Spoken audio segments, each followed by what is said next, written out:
Coleman, I I first met you, Jill, almost 2 summers ago. We didn't know that we met each other, but we met each other on an early days Mothers Against Media Addiction Mama chapter leader meeting in the summer of 2024.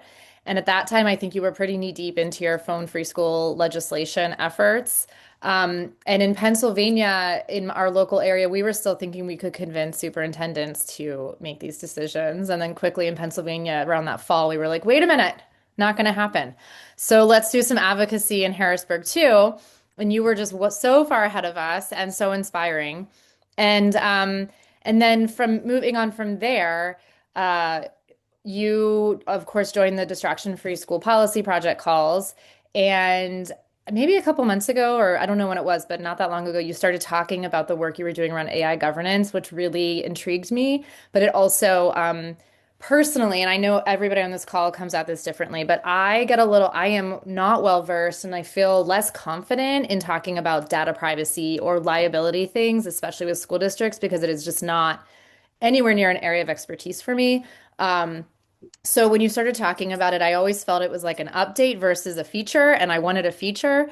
So that is why we're so thankful to have you here today. And so for the larger group, Jill Coleman is the founder of Digital Childhood Council and a child safety governance specialist and framework developer focused on institutional risk, accountability, and structural gaps in digital environments. And she works on identifying the conditions under which responsibility, control, and accountability become misaligned with non-deterministic systems and how they interact with children in regulated settings such as schools and broader digital environments. She developed the Institutional Accountability Framework, IAF, and prior to this work, she held data and analytics roles in Silicon Valley. And of course, she has applied all of this to her current advocacy efforts. So thank you so much, Jill, for being here. I think I do have questions, but I also know you probably have some stuff to talk about up front, and then we can just go from there. Yeah, sure. And I'm fine if anybody has questions and wants to just jump in and ask them then and there. It's fine. There's no preset program for how we'll operate today. So I'm easygoing and nice to meet everybody. Yes, and just to give you a little more background, I work for Fortune 100 internet companies. And wrote part of my jobs were even writing algorithms, and you could see how making just a small adjustment to an algorithm would bring in 5 million, 10 million, 20 million dollars more a month. It was amazing, and that was long before the power that they have now. So and I really do love and thrive living at the extraordinarily detailed level. So that's how I started to think about this with AI. And a little bit of background as well is my children are now in fourth and fifth grade, but last year when they were in third and fourth grade, Perplexity was introduced randomly in a little. I saw one little line. I didn't even know what Perplexity was, and of course, I find it, and I immediately pulled my kids from school, and I said, told their teachers the days that they're going to be using this, I need to know, and I'm going to pull them out. So I clearly have some very strong feelings about it, but the strongest feelings I have are not that AI is bad or that it's good. I don't even think of it as either. I think of it as extraordinarily powerful, extraordinarily influential, with no accountability. And to me, when you have power and intelligence without accountability, it's a dangerous formula for children. So that's my meaning and reason. I have every intention of teaching my children about AI, teaching them how to build and work with AI in the future. But I do not believe in one-to-one child working with today's generative conversational AI, because there's no structural controls of accountability. So what that means is if the AI can say whatever it wants to your child in a very authoritative way, and if it says whatever, something outside of your family values, something harmful like to hurt themselves, something outside of your religious beliefs, something in whatever way, there's no accountability for that. So just like I wouldn't let my child go talk to a stranger on the internet who is always available, always friendly, always comes back with some positive sounding, affirmative sounding thing, I would never allow my child to do that. I would allow them to talk to a neighbor or a teacher or a coach, because those people are all accountable in my child's life.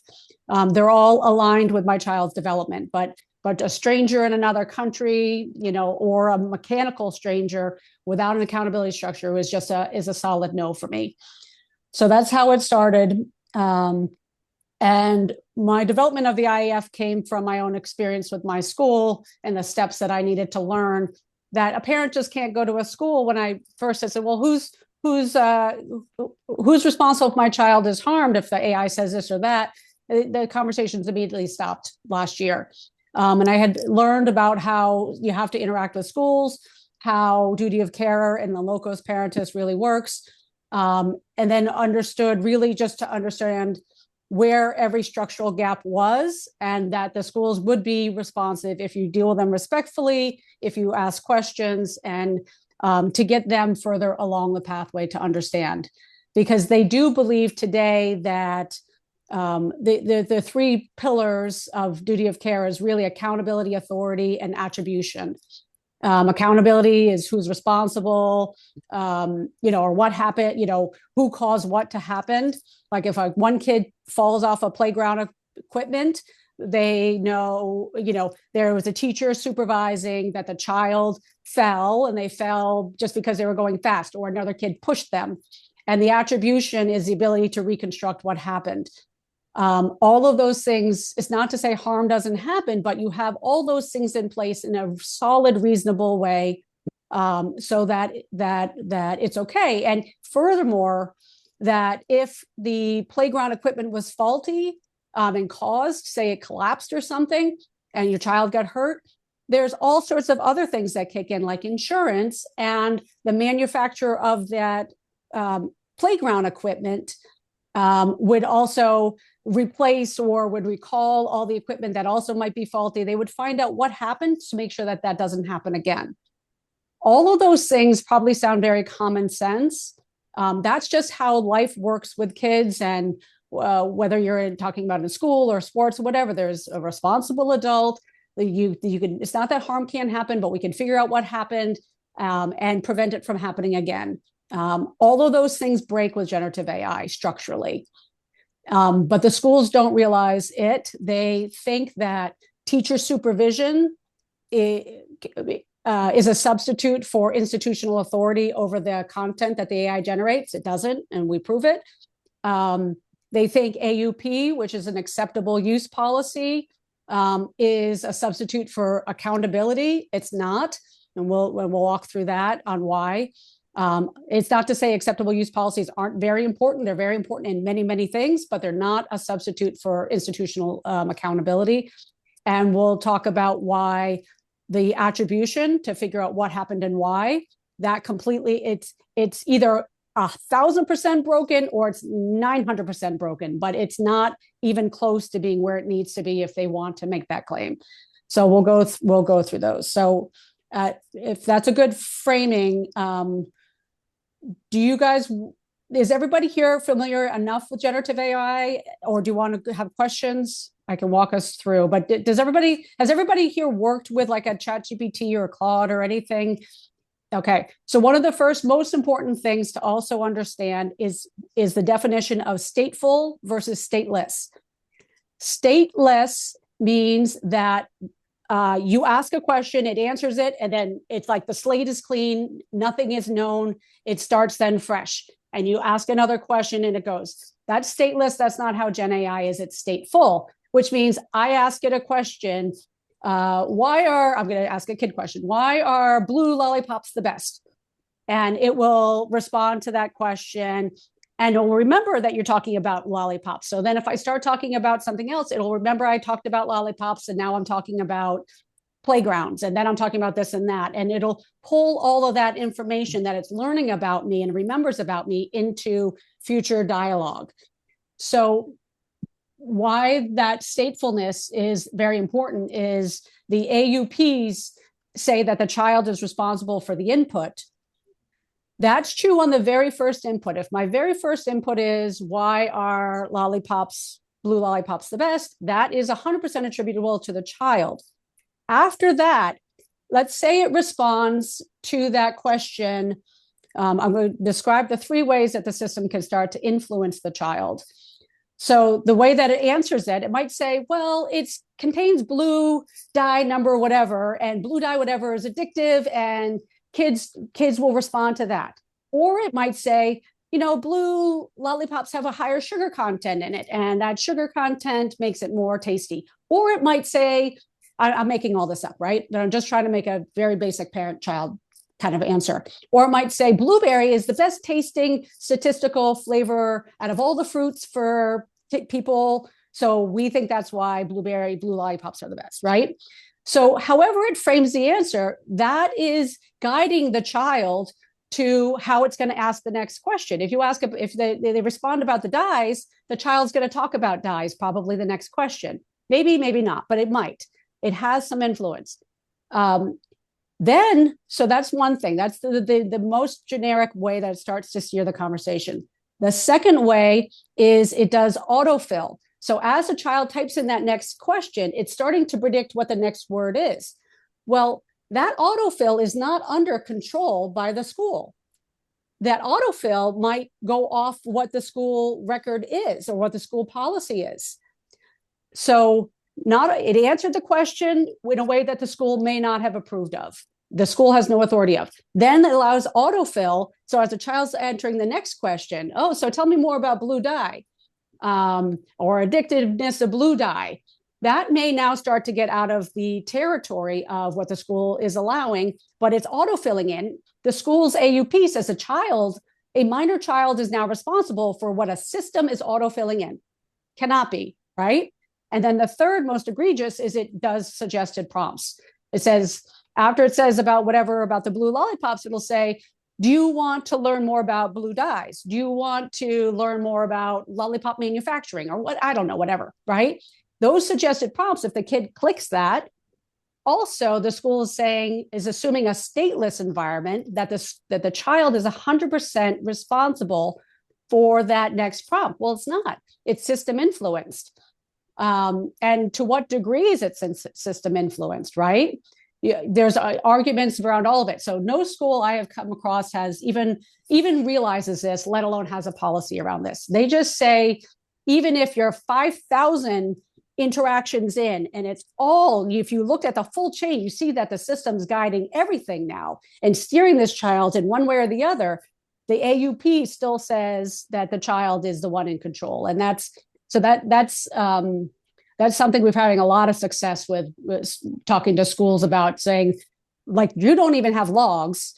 And then when you have logs, you might have some outputs and some responses, but you're not seeing what the system's suggesting. You're not seeing if the child, clicked on it. You're not watching the interaction over time. So in other words, a primary level of duty of care is to be able to attribute back the harm, what happened and why. You can't, a state list would allow you just to look at one prompt and one output, but these are stateful and you need the whole context. So as long as that context is alive, that session is alive, you need all of it. I'll take a breath. We go off in a lot of directions. And then it becomes far more, let's say a child starts an interaction in class under teacher supervision that they're going to learn about some science thing, right? They start that session can now last into study hall and into home and then back into school again. And the school actually would need to, if they're trying to make any case around supervision, they need to understand how that session is traveling. So not only do they need that level of interaction of the logs to actually attribute, they would actually need to know where that child is and under what supervision context to get there. So you're all looking like you're okay. Any questions yet? We do have one question Yeah. from Rachel Lawrence Heckler. So she asked, does that mean that there is no record of any of the interactions between the child and the AI? So my guess is for the vast majority of schools out there, like that was one of the sticking points I had to work with the schools, like most of the AIs do not have logs. that your school will have access to. So let's take a step back for a second. When you're dealing with your school, you have to think about it in two ways. One is the approved generative AI, and the other is the accessible generative AI. They don't make a difference when it comes to governance in a mandatory school issued device environment. Approved and accessible is the same thing. So they may have logs for school AI, and that's your approved AI, but they allow access to Claude and ChatGPT and Perplexity and everything else, and they don't have logs for that.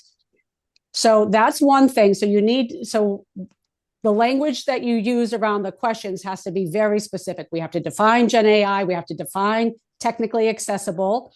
And then when we talk about logs and attribution, we have to be specific for every technically accessible generative AI that my child has access to.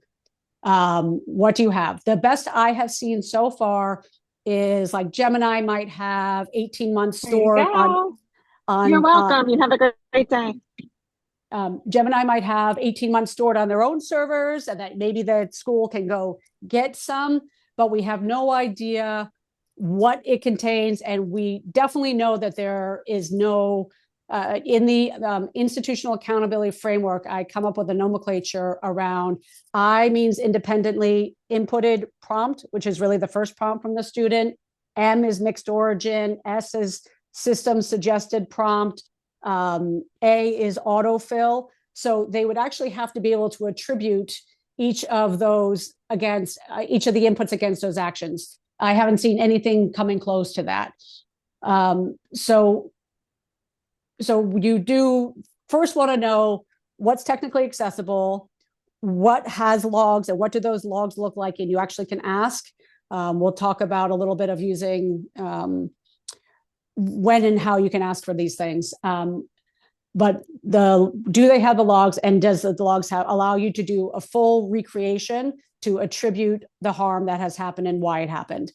And you have to kind of walk them through what I'm walking you guys through to get them to the point to understand that it's not just, oh, I can't just call the vendor and get one input and one response and say that I'm able to attribute. You cannot. So that is part of it. So we have one more question that came in. Good. Do walled garden AI systems, so this is, I think, kind of what you were saying too, like assure more protections for children, or is it more a myth or false sense of security and accountability? The truth is there's no absolute in that a walled garden versus a blacklist environment. And for those who don't know, it's a whitelist, blacklist, or walled garden, blacklist. Blacklist means everything's available and then the school blocks certain things. Walled garden means nothing is available. The school specifically allows certain things.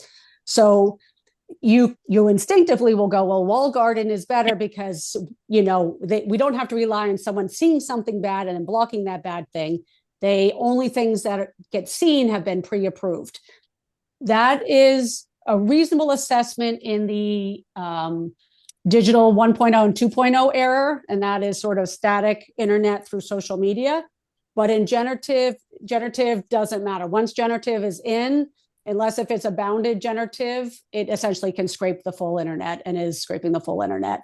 So, but these questions around technically accessible, and if you can get the school to fully understand the liability of generative AI that can fall on them, they may go to a walled garden, non-Gen I environment, especially with younger grades. But that's it's a lot more work to maintain. It's a lot harder now to maintain a walled garden because any new program may rely on 10 other things out there that you didn't approve, and it just everything starts breaking.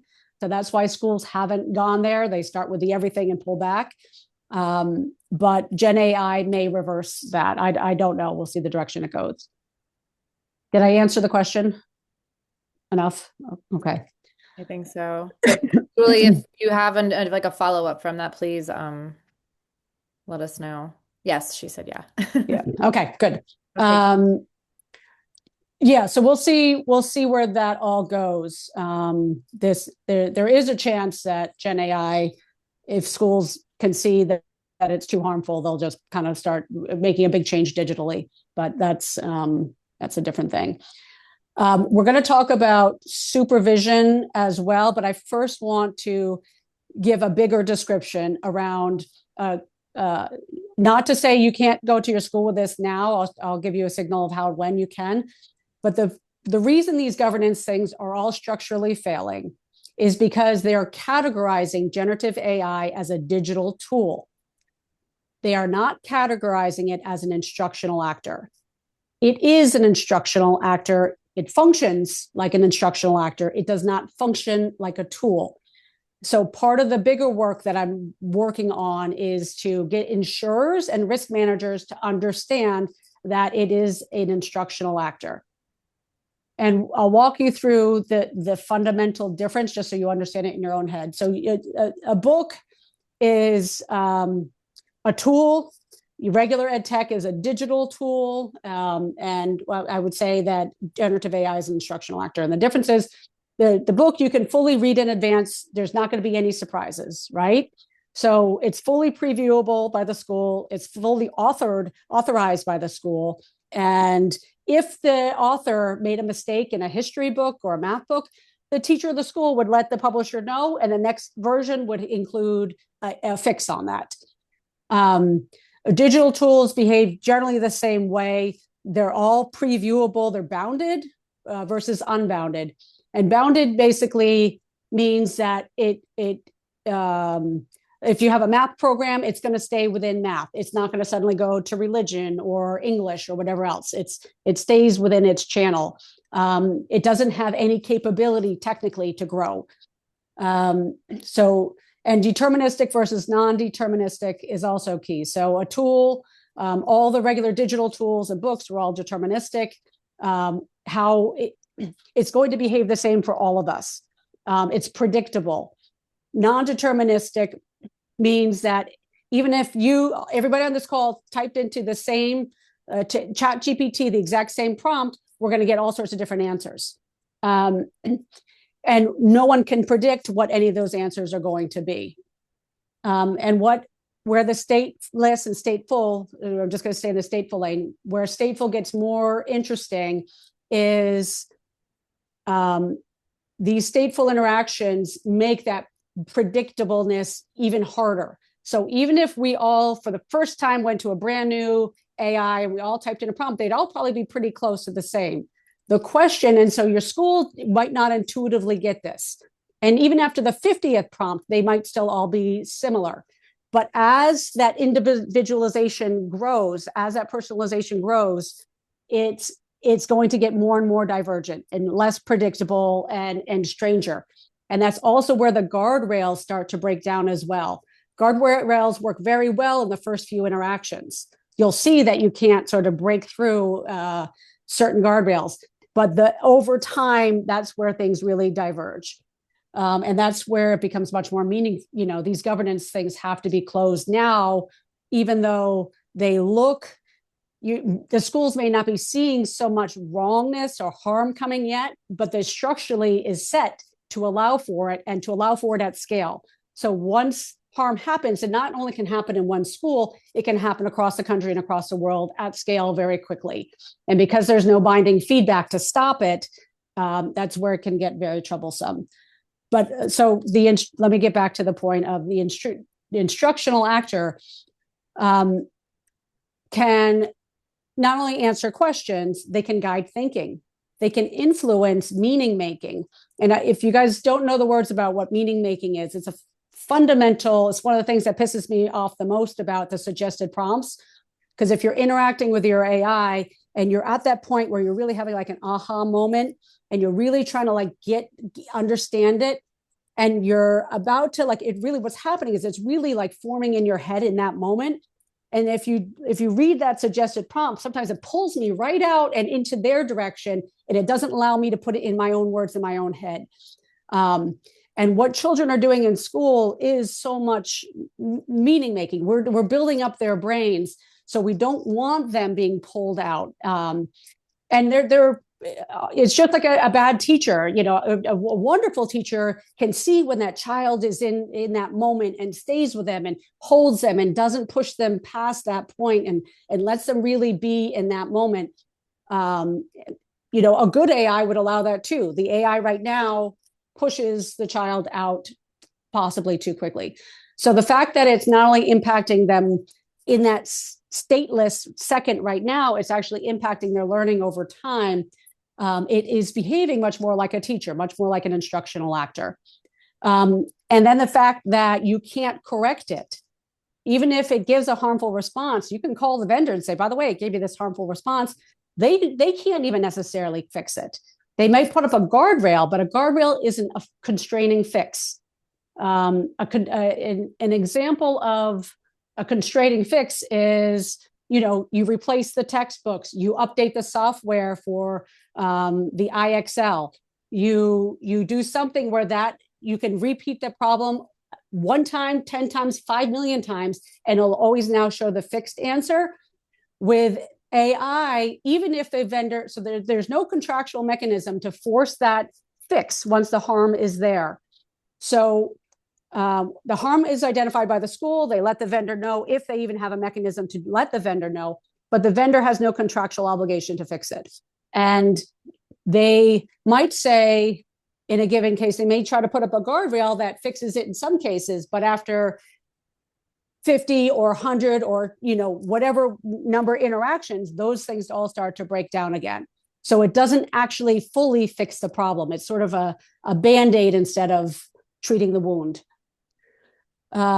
So because of all of these things, and there's more on the website. Sorry, I'm not thinking of all the points at this moment in time. Maybe they'll come to me.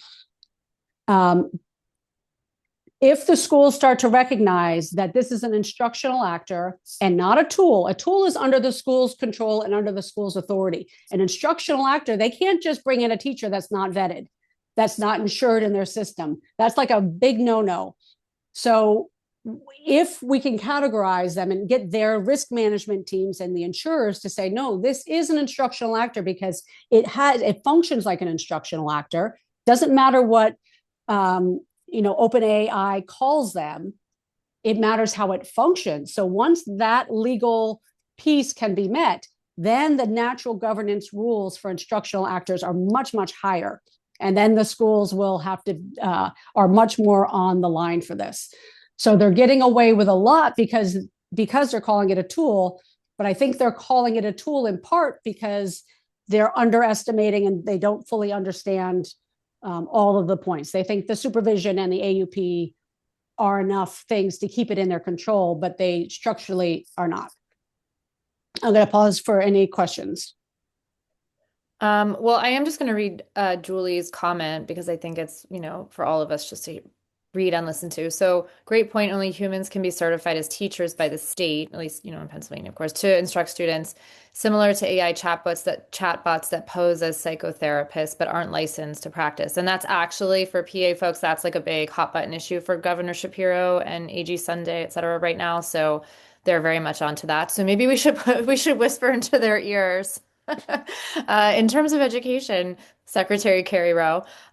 So Julie's saying she wonders, for private or charter schools that don't require teachers to be state certified, does a school who allows AI instructors to interact with students have more latitude legally? That's a good question, but I bet they are still insured. Those private schools probably still have insurance for those teachers.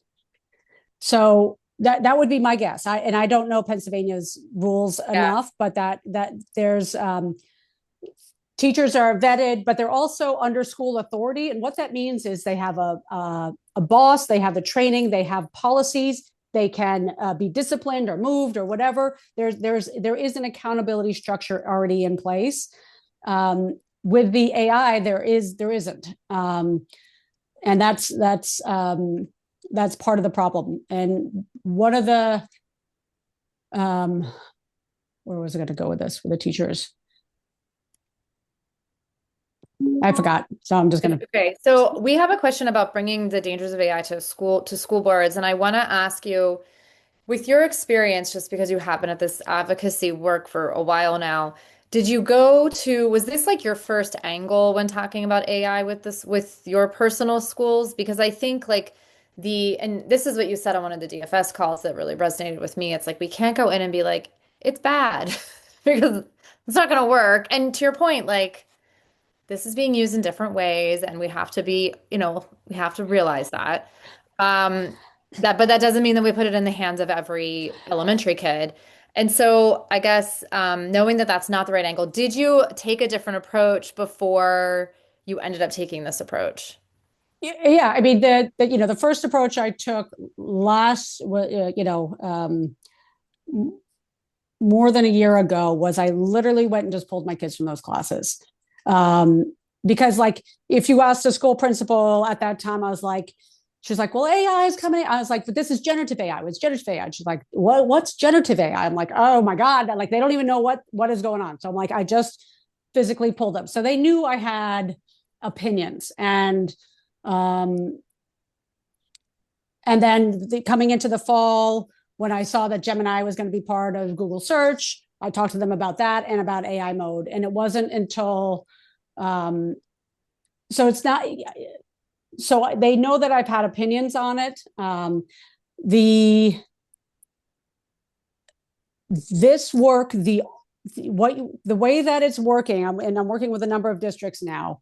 The way that it's, what you need to do is even as like I can hand you the IAF, and to me, if you have if you can get their lawyer to read it, they'll like understand enough and actually tell the school what to do. I can't get anybody to read it, and you're not going to be able to get anybody to read it.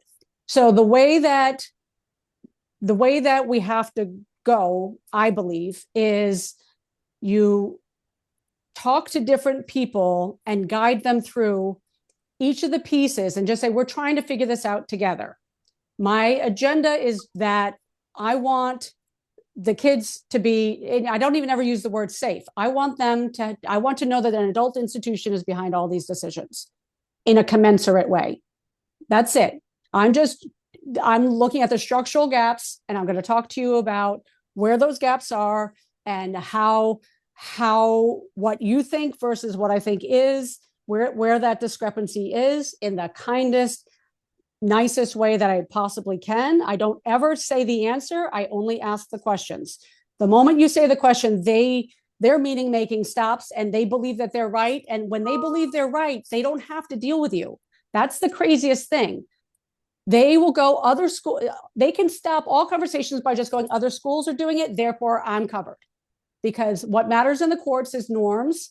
And if everybody's doing it, no matter how crazy it is, I can get away with doing it. So you got to know they always can walk away. It's, even if you're right, they get to walk away. So it's been much more effective to just say, these are my concerns. I'd like to speak with different, it ends up being, the way that I know that it happens now is I usually we'll start with IT first. People always redirect you to the IT departments, and they'll tell you, which is helpful because they can tell you about what's accessible and not. And they can tell you maybe about contractual policies of what the vendors have and what they have. You can get some information from them, but they are going to like die trying to tell you that it's safe, it's fine, it's covered, da da da da da. And that's, once you get to a certain point with them, then if you can keep that relationship going, then maybe you can move to the next group, whether it's the board or ideally where you want to get to is risk managers and legal counsel. Once you can get enough understanding that there is some things to be dealt with, then they may give you the time of day, and then you can start to walk them through this process. But I'm telling you, if you go, oh, AI could, what if AI tells my kid to harm themselves? Conversation's over. They go, okay, we can make sure that it doesn't do that. We have a guardrail up for that. So done. Like, I never have once mentioned any specific harm, not once.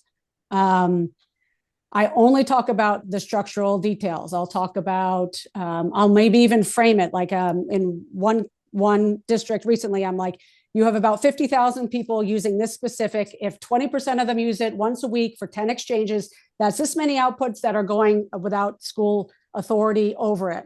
What I need to know is, in those, I don't want to hear about all the safeguards. I want to know which vendor or insurer or school is saying, if harm happens, I'm accountable. That's all I want to know. I don't want to hear all the talk about all these things. I think it's great. And by the way, I'll say it's great. I'm so glad that you guys are thinking about these things. I'm so glad that there's some guardrails. I'm so glad that there's some input and output filters. I'm so glad the teachers in the classroom with them. Those all sound great. But the question that I'm asking is who, under all those positive circumstances, if harm happens, who is accountable? I want to know now, not after an incident. And they're going to push in every way to say, we don't ask that in advance. We wait until there's an incident and we will deal with it later. And then I'm sure that the insurers, I'm sure that the vendors, no, I want to see the contracts. There's ISO with the insurers. We actually have, it's much easier this year than last year because there's 2 ISO exclusions, CG 4047 and CG 4048. These are on my website, so you don't have to write these down. When they bring up that insurers don't cover this, you could say, by the way, insurers are already pulling out of Gen AI, outputs of harm from Gen AI. And then there's various articles, you can see Chubb and Berkshire and a bunch of other insurers are saying, we are not covering Gen AI. So the school now cannot, once you make that known to them, to the right people, make that known to the right people, they can't just say, oh, we assume it's covered. They have reason now to go, it's not covered. And by the way, all the work that you do it's very unsatisfying in many ways because you want to be like, it's not say it's like there's all these gaps, guys. You've left all these gaps, like hold it and figure out what we're going to do. That's not going to happen. They're not going to go, oh, Jill, thank you for letting us know. You're so great for helping. No. You're going to get resistance across the board. But what you want to do is have each of the people involved see something they didn't see before, understand something more, and they on their own are going to have to figure it out. And they especially, and then the other part of what you're doing is you're creating a legal record by having this by email and writing with them so that sadly, when harm does happen, that family's plaintiff can go find those records and say, you were told in advance that harm could happen. And it'll make them much more liable. It will help that process along. But what we're really trying to do is to have them see as many of the gaps and have them find solutions for those gaps that are really meaningful. And then hopefully when they do all that, then the harm is reduced to next to nothing or nothing. So we have one person has their hand up, and then we have a few more questions. Sarah, your hand is up, but I'm not sure if that's on purpose or not. I want to give you the opportunity. Yeah, no, it is. Great. I just had a question. So right now I'm in Lower Merion Township, and the school district has put forward a new policy and subsequent administrative regulation about the use of screens in schools. They specifically said it does not cover AI, that they're in the process of drafting new policy, which the school board oversees, and then subsequent administrative regulations, which is what the administration oversees around AI. And so I kind of want to get ahead of it. I don't want to be in reaction mode where I'm seeing what their first draft is. I'd like to get ahead of it and put out what our ask would be now. And so I'm wondering if you have any recommendations about, is there anything that can be done at the policy level to address what you're talking about and what our ask should be when it comes to AI policy and AR? So the Institutional Accountability Framework, which is a PDF available on the website, it's like 40 to 50 pages now. It's a monster, but so you can give it to anybody and put it on the record. It's a good thing to do. But more importantly, the sections on supervision and AUP, that's maybe like 5 or 6 pages. And there's a lot of diagrams that explain the things that I've been talking about, at least with AUP I've talked about. I haven't talked about supervision yet. It explains in detail where the gaps are really structurally. And sometimes the visuals might help. So you could just even read those 5 or 6 pages, and take whatever you want from there and send it to them, and that might be more digestible. And then it is good to get in front of them before the policy is written. That's very helpful, and always to come at it like, I'm here to help. I'm here to help you guys. I'm not here, you're never there to be like, gotcha. You're always there to be like, I think you're, I really respect and see how you're seeing it. This is another way to see it. Can we work through this together? If soon as you go to a gotcha mode, you've lost them. Great. Thank you so much. I linked to the IAF in the chat. So it's in the website too, so it's easy to find. Yep. Yep. So you read my mind. Thank you. Yeah, it's there. My other question is not my question. Well, I have a million questions, but like I said, this like territory is not easy for me, so my brain always feels a little overwhelmed. So our next question is, how much influence and financial incentives are coming from tech companies to keep Gen AI categorized as a tool versus getting schools to understand that it's actually an instructional actor? I'm sure we can all guess the answer to this one. I don't actually have any idea. I don't know the numbers, but and I don't even know if they understand. Like, I don't know. I really don't know. But it's also reasonable to think that most of the people who do AI, the education division should know very well about instructional actors and should know very well about tools and that categorization. So I'm sure that there are a subset that do, but I think for most people that I talk to who even work on representing these companies, they don't see it as a big deal. And I'm like, oh, it's the biggest deal. So we'll see how that goes. But in terms of what kind of force they have in it, I don't know. But the key is to get the risk managers and insurers to see it. It doesn't matter what they call it or the school thinks about it until we can get that right audience to switch over. And then we can tell the schools, by the way, the insurers might say, oh yeah, we can insure you as long as you categorize it as this and you meet these conditions. Mm-hmm. And I think it's a matter of time too. Yeah, but the fact that those big companies are choosing to not, or that they're not going to have insurance. I work for Berkshire Hathaway, like I do real estate part-time, and I will tell you, every staff meeting is like, it's like shoving it down our throats. And then shoving what down your throats? Use AI, use AI. And it's, and we do have good like lawyers that are like, don't upload the inspection report. It's like, well, obviously, but not everybody will actually know not to do that. But I'm sure nobody knows that they don't have insurance for any Gen AI stuff.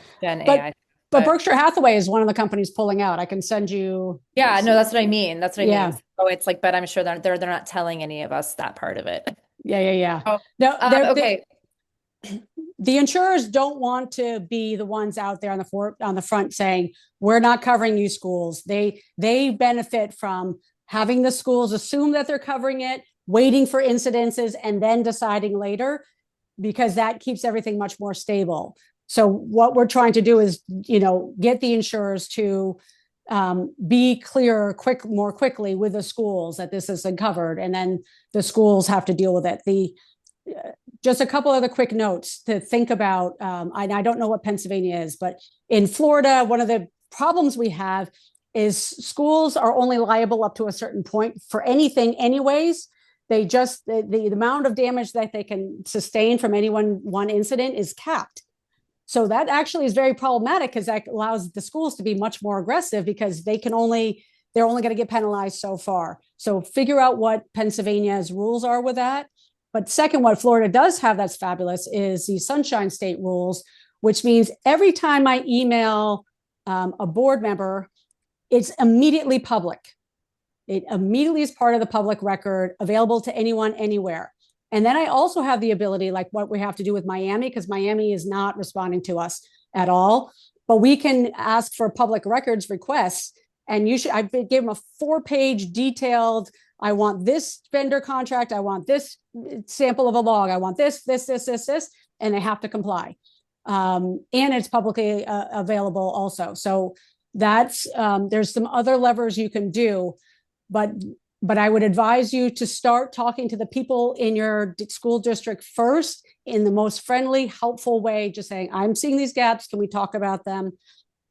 Because you need the trying to force something down someone is much harder than trying to have them see it. And once it's just like, I'm sure after you guys are hearing me on some things, it's like you're hearing it in a new way and it makes more sense in a new way. And it's like, aha, that's what we need them to do, is to go, oh, I see that is a potential problem. Oh, I did assume that the student always was responsible for the prompt, but oh, I get to see now, yeah, the AI is actually really influencing future prompts. And, they just aren't thinking about it. So you want to help them get there.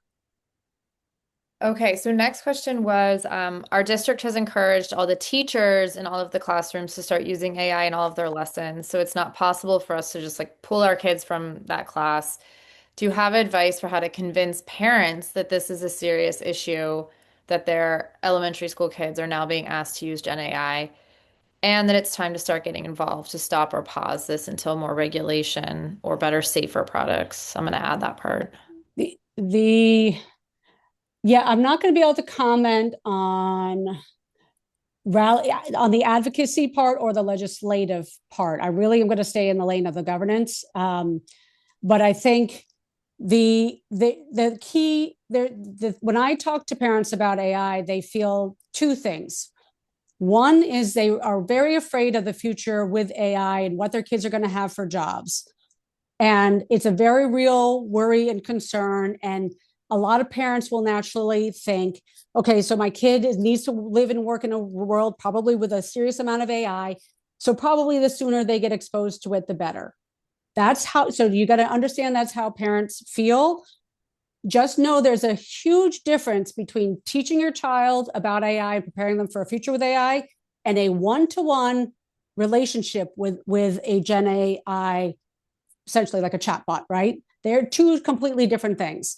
I want my child to be financially responsible and to learn to drive and to do all these things. At 8 years old, we do very little micro lessons of those things. I just don't give them a car and a big bank account and say, go for it. You watch them go. So with teachers, so what I've discovered with listening to a lot of school board meetings is this just is talking about how AI is used on school issued devices and accounts for students. That's only one piece of the puzzle that they're working with. Another thing that they're trying to deal with is how do the teachers use it in terms of creating assignments, grading assignments, evaluating kids, what all those rules are. So that's a whole other piece. Another piece is what are kids doing anyways on their phones or on their home device and what their policies are on that.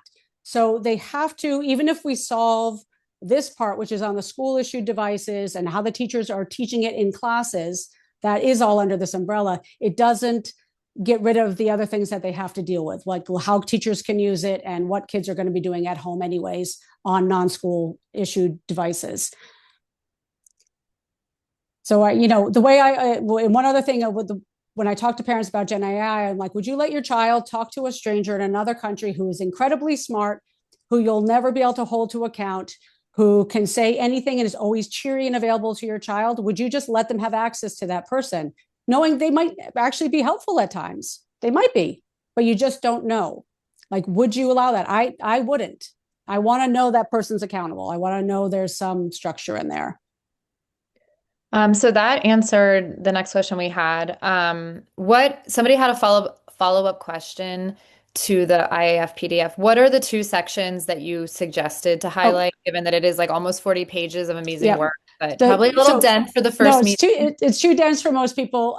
What I would have, if you want to start engaging with your schools, it's in the beginning parts. There's something called, it's AUP-based governance and interaction attribution. That's on page, I can't see the page numbers. Page 8 is where it starts.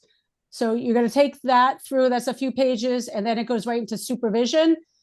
And that's just a couple of pages. So for you to sort of internalize those two things is is helpful. So that's maybe 6 to 8 pages to read.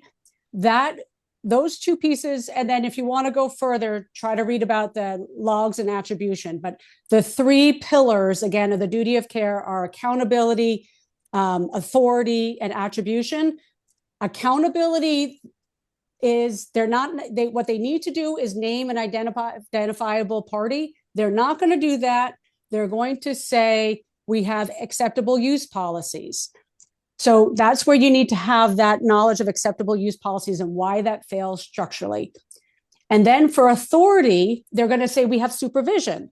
And so read the supervision instructions in sections so you can counter that and say, you know what, even in the best case scenario, which is a teacher in the classroom with the kids in the classroom all sort of working on the same assignment together, that is sort of the most protected version of what can happen. Even in that one, you'll see a diagram that shows where the institutional authority is missing. It's in phase 2. And there's a nice diagram and it becomes very visually easy to understand. Okay, there might be supervision before, there's supervision after, but there is actually a whole section now where there's supervision missing, and institutional authority missing. So those two pieces are really important to understand. And then again, the logs and how the logs allow for attribution to support those things are sort of the key pieces. And then also on the website, there is a parent section, and then there's a rubric on the parents page about halfway down. You click to that rubric. It's another PDF that will talk about the questions that you can start off asking. It'll talk about how the school will probably answer them. And it'll give you some guidance on why that is not an acceptable response. It feels like an acceptable response. And trust me, whenever I read these responses, I'm like, wow, that sounds really good. And then you have to think through the structure. And it's like, oh no, it fails here and here and here. And then where we'll get to is in that final column of that rubric is sort of a binary question of a yes or no of if a student's following policy and it's using in normal use and there still is harm, who is accountable? Do you have someone named in advance of who is accountable? Yes or no? Is it the vendor? Is it the insurer? Is it the school? Yes or no? And if no, then please confirm that you are not identifying a responsible party in advance and waiting for an incident to occur. Yes or no? And it will go through that for each of those questions. And that's where you'll want to get to. And then if you get responses back from the school, and you're like, I don't know, does this meet this condition or not? What do you think? You can email it to me and I'll take a look at it and give you some thoughts on it as well. So this is a great question. And so how do you find the risk management people at the district? What kind of titles do they have? The larger districts, there should be someone called a risk manager, Okay. legal counsel, Like but there's like they actual like the district solicitor. I think that's what ours, it's that. It's just perhaps, a lawyer, right? It's their yep. I okay. usually start off emails to the board and they usually redirect to IT. And then I spend a good amount of time with the IT and then I get back to the board. And then if I can find someone, usually, and CC the board, CC them, not direct them on every response with IT, everything. Because at some point, what we just had happened in a very large district is I'm going back and forth with a CIO, it's a very large district, on why this specific AI still doesn't meet these governance distinctions. And I specifically said, I think, we can argue about these things, but I really think if we can move to legal counsel, if you can redirect me to legal counsel, I'd appreciate it because they can help me with the duty of care parts, and you and I can keep going on the IT specific stuff on these constraints. And he is not going to redirect me, but one of the board members forwarded it on and said, thank you, keep going, keep going. So you want to include all of them always, and be just because you don't know where you're going to get help, and you want this to be in the public record. Yeah, I think that's like probably one of the biggest things. And I know that when we're doing our local advocacy work here, um, what I think happens a lot is with any of the issues with the school, it's like people email the teacher or the principal, and then they kind of stop there. And then even as an issue maybe escalates or there's like a larger group effort, um, not CCing just everybody, just because it's like I don't really ever know. I'm like, well, did the principal even tell this assistant superintendent that we had this concern? And it's like, probably not, because I don't think they want to deal with it. So, over communicating it for the public record, especially for an issue like this, I think is really, really critical. And knowing that Pennsylvania does have that sunshine law too. Rule. Okay. Oh, yeah, we do in Pennsylvania.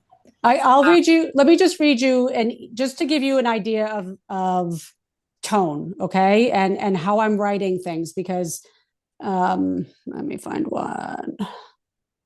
I'll give you.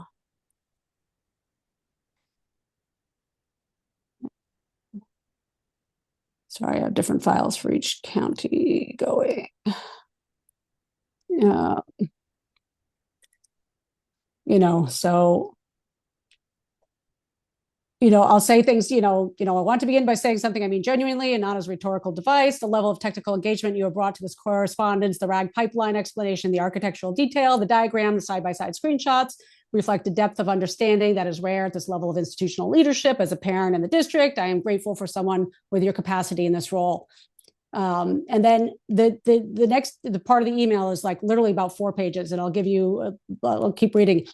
I also want to say that the diagram you shared is the most useful thing we have introduced yet to this correspondence, not because it resolves the governance questions. I want to be honest that it doesn't, but because it maps the system with enough precision that we can identify exactly where the accountability question sits. I'd like to use your own diagram to do that respectfully and specifically. Step 3, the input moderation is performed by OpenAI, blah, blah, blah. Step 8, this tutoring orchestrator, so I go through that. The adult in the loop alert, which I want to acknowledge as genuinely meaningful control, triggers after the system detects a concern. By definition, the student has already received or attempted to send the content that triggered it. It is a reactive mechanism, not a pre-delivery control. It is not a contractual commitment by the vendor to accept responsibility for what has occurred before the alert. So if you can hear from the tone and the language I'm using, it's very specific. It's not a kid's going to be harmed, bad things are happening, you're not doing your job, don't you see? It's respectful. It's just, and this is with a CIO, so this is getting very, very detailed. But these are the questions I'm asking. I said the 2 questions that remain open. First, whether vendor responsibility for AI generated outputs delivered to students during normal policy compliant use is contractually established and enforceable, not assumed, but documented, yes or no. And I cannot get them. No one is going to be able to come back and say, yes, it is. And they're also not going to come back and say no. Just so you know, they're not going to put on the record that they're not covered, but this gets that into their head where they're like, uh-oh.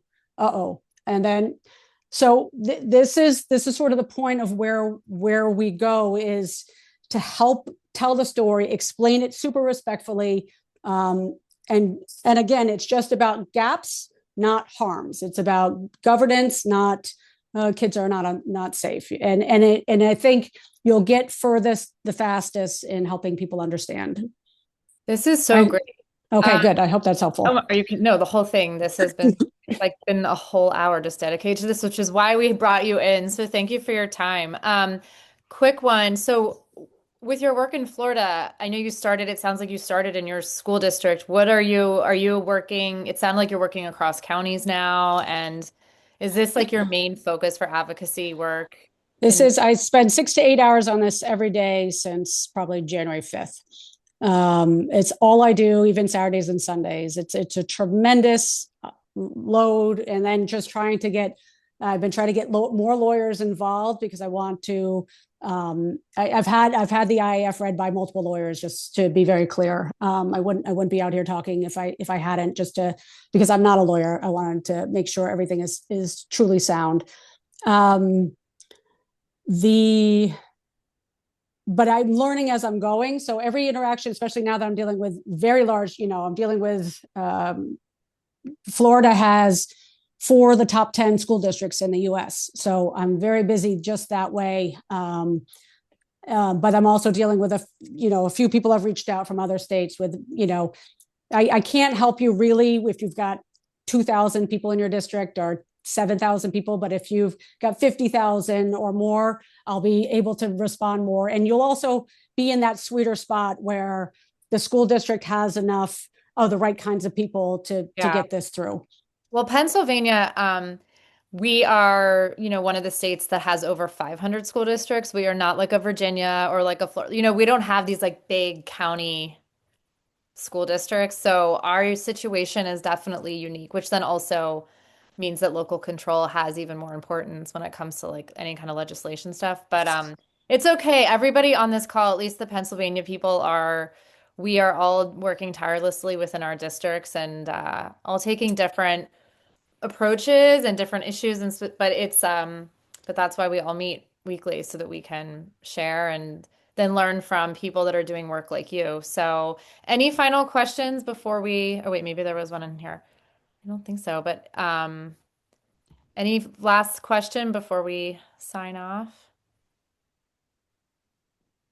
Then the only thing I'll say, to think about if you have a question, but the more that I've interacted with these board members is they really are dedicated people trying very hard, and what they're dealing.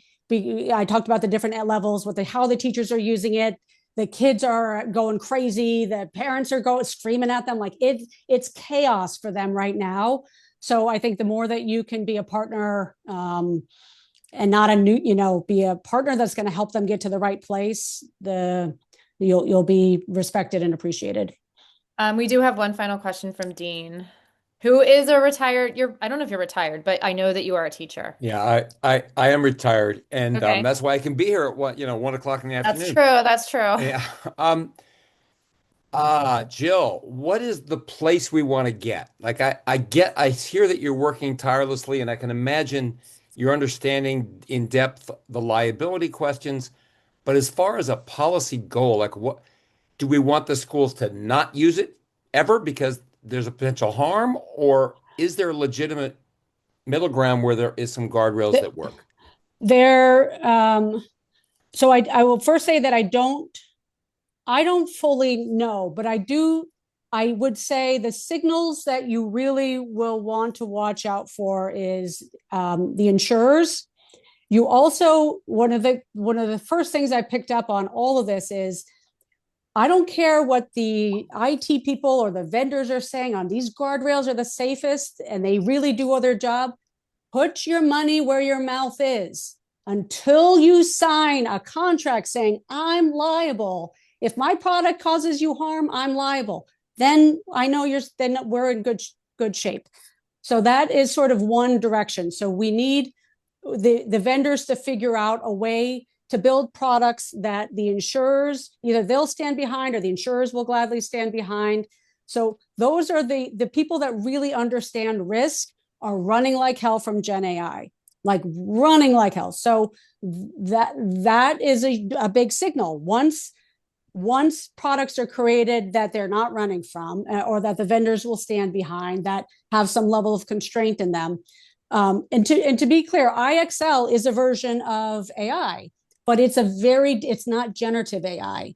It's a bounded AI. It's a rule-based AI.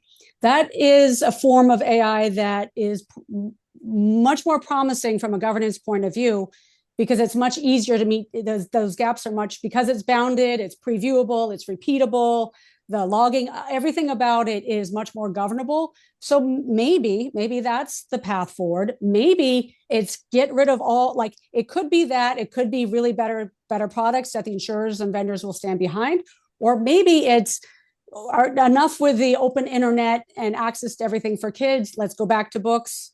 And that's the way to go. And Right, but as long as kids can get to Google, they're getting to AI, right? So my kids can get to Google and cannot get to Gemini or AI mode. So there is a way technically for the schools to. There's two things worth noting. One is most of the major filter systems that schools use have a generative AI button now where they can kind of turn on and off, which is much better than they had 6 months ago. 6 months ago, they did not have that. So now there's sort of a like block Gen AI or not. Now that only blocks systems that are self-identified as Gen AI. If a company introduces Gen AI into a product but doesn't label it, it doesn't block it. But then you need an IT person you can call up and say, I see this is on there, block it, and then they go block it. So you want a good relationship with your IT person if to see if they're willing to do that. So it's not easy. It's chaos. And then, if you have high school students and everybody already has a phone and the parents don't have enough filters on there, they all have all access to all those things anyways. Sure. So it kind of depends at what level you're dealing with and what problem you're trying to solve.